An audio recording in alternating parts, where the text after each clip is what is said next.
The milk can sit exactly where it should. Four detectives watch from windows across the street.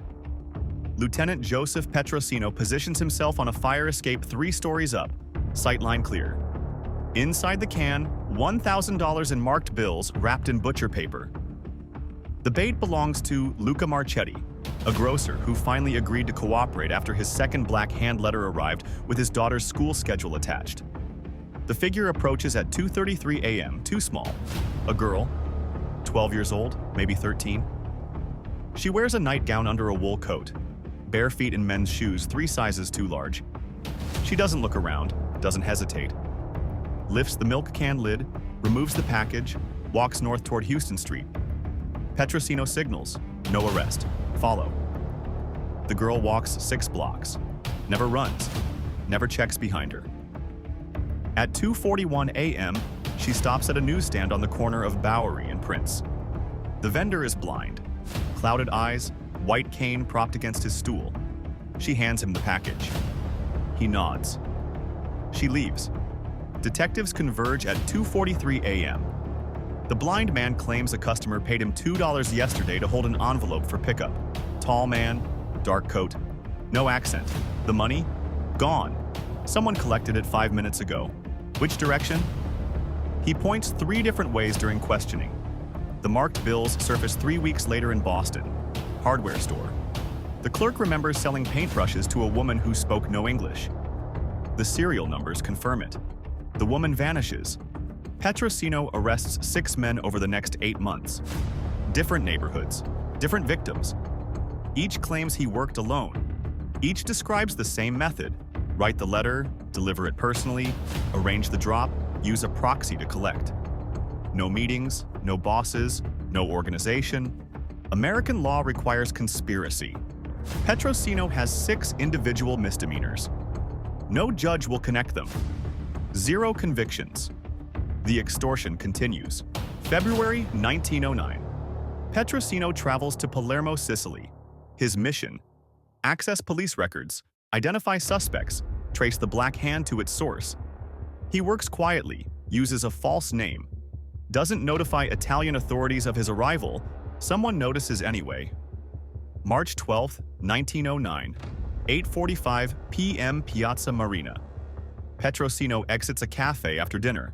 4 shots, close range. He collapses near a fountain where children play during the day. 200 witnesses in the square. Italian police interview 97 of them. No one saw the shooter.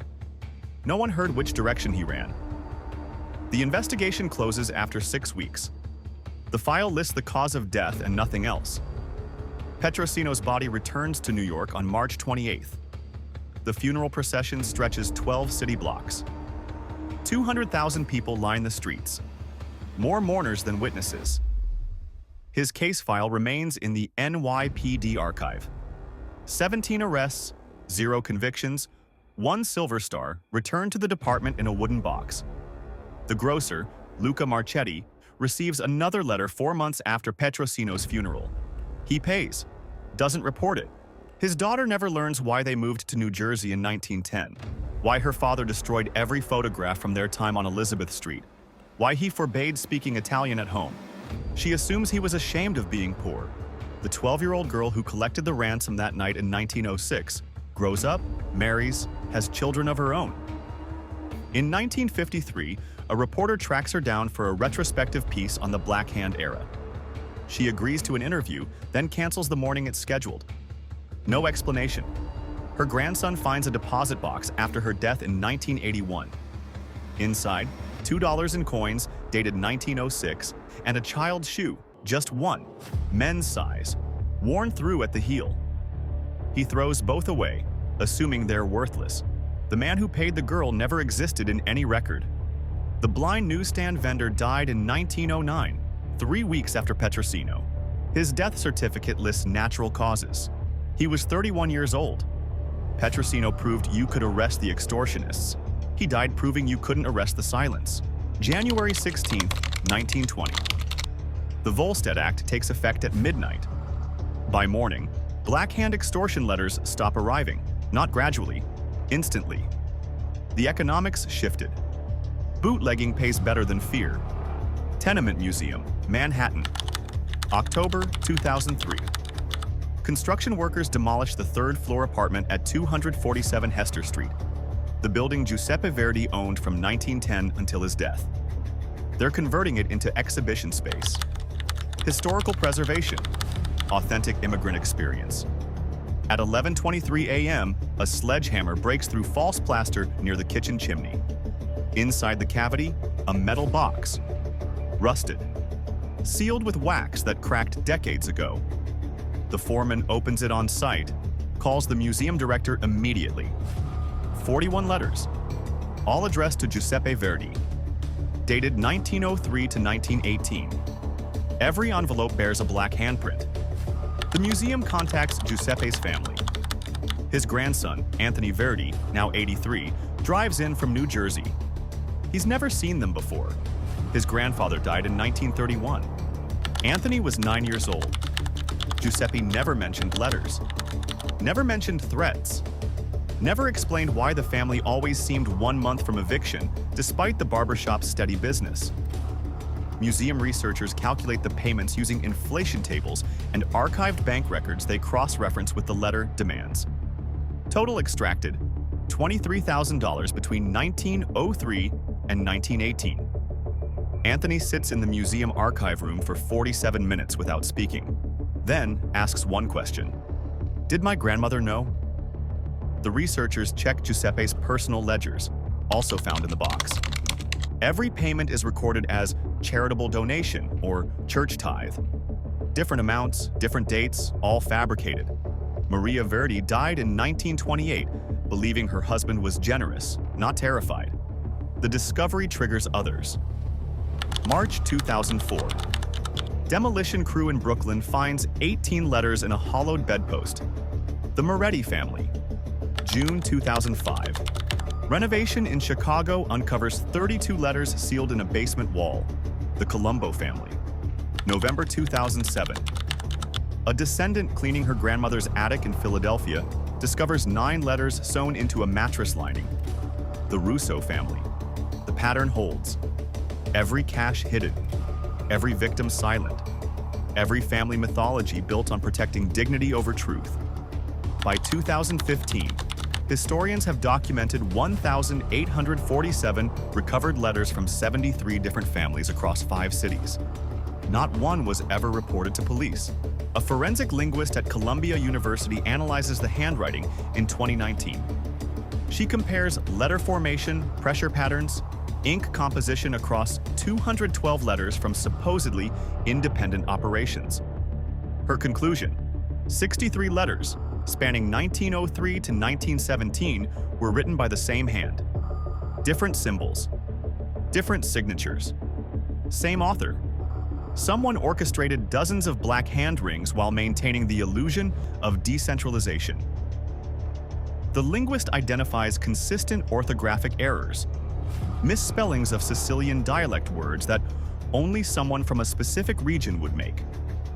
She narrows the origin to 3 villages within 15 kilometers of Corleone. Then the trail stops. No name, no arrest record, no descendant comes forward. What this cost? Giuseppe Verdi's daughters never attended high school. Both worked garment factories at 14. His wife died from untreated pneumonia because he couldn't afford the hospital. When he died in 1931, his estate held $340. He'd earned over $80,000 in his lifetime. 99% vanished. The other 73 families show identical patterns. Foreclosed mortgages, withdrawn college applications, medical debts that bankrupted second and third generations. Historians estimate the total extraction, $47 million in period dollars. Adjusted for inflation, $1.4 billion. None of it appears in crime statistics. None triggered investigations. The Black Hand left no organizational structure to dismantle because the structure was psychological, not hierarchical. The final letter Giuseppe received is dated December 1918. It demands $2,000. There's no record he paid. The influenza pandemic killed 675,000 Americans that year. Maria Verdi survived. Giuseppe survived. But in January 1919, the barbershop's revenue drops by 60%. Customers stop coming. No explanation in Giuseppe's ledgers. Anthony Verdi provides one in his 2004 interview. My grandfather had a scar, right here. He points to his own throat. He told me it was from a shaving accident. I believed him for 70 years. The researchers examined Giuseppe's death certificate. Cause: heart failure.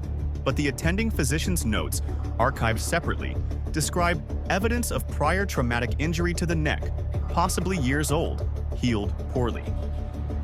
3-beat ending, a hidden scar, a missing payment, a survival no one can explain. The metal box sits in the Tenement Museum's climate-controlled archive. Researchers occasionally request access. The letters are too fragile to handle now, digitized only. But one item remains in the box, never photographed, never cataloged. Antonio Morello's shaving cup, still full of charcoal, still unexplained. Here's the question we couldn't answer. Was Giuseppe Verdi a victim or a collaborator? He paid for 15 years, never reported it, never warned other shopkeepers. His silence protected him. If your family immigrated from Italy between 1890 and 1920, and there's a relative who never talked about the early years, drop a comment below.